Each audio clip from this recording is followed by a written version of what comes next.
Now Christmas is coming and kids will be opening toys and games on Christmas morning.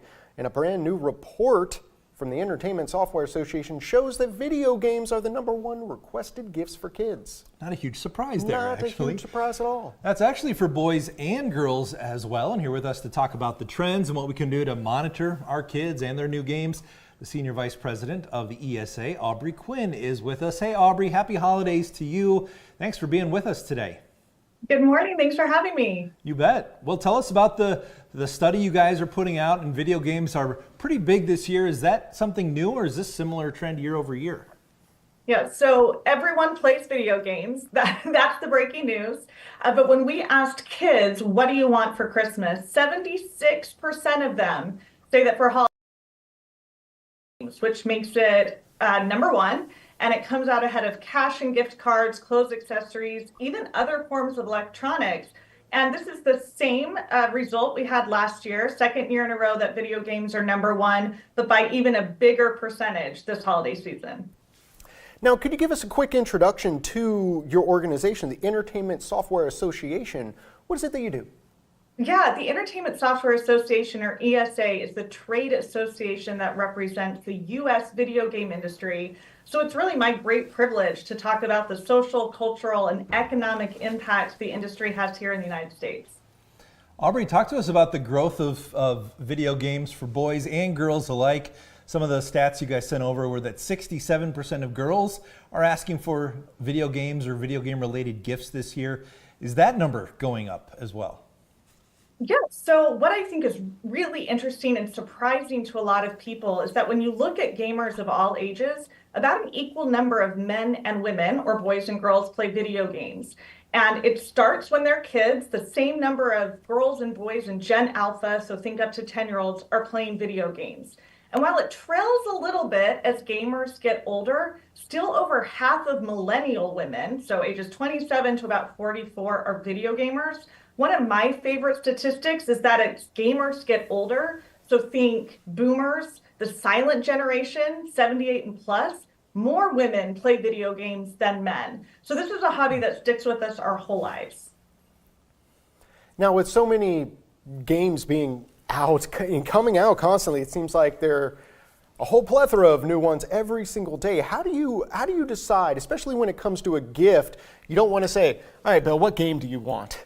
How do you pick a game for your son or daughter when there's so many options and you may not be the best resource when it comes to choosing video games?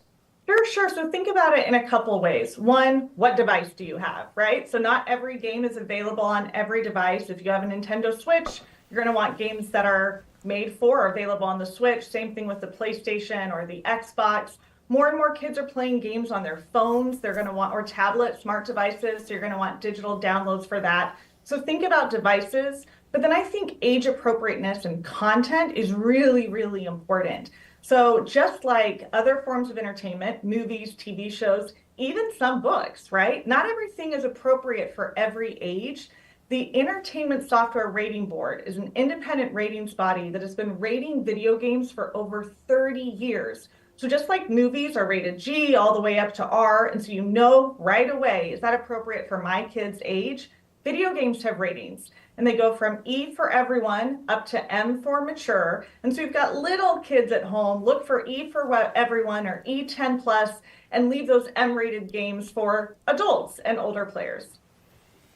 All right, so let's say you've already got the gifts and you've already bought the games, you're putting them under the tree this week. Once the kids have opened those and they're starting to play, how do you keep an eye on what they're doing as a parent, whether that's screen time or just the content, or if they're playing on their phone, safety with potentially with strangers they may be interacting with? Yeah, absolutely. So as a parent myself, I can speak from experience that my #1 priority is keeping my kids safe, both out in the real world when they're walking around to parks or malls, but also online. The good news for parents when it comes to video games is the industry takes safety, player safety, especially for kids, really seriously.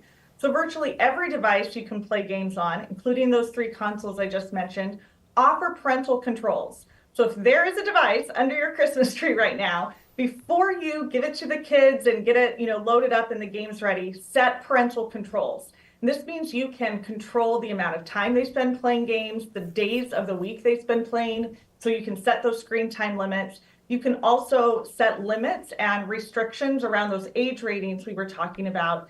I love that you can control or block in-game spending and control and block in-game communication with other players.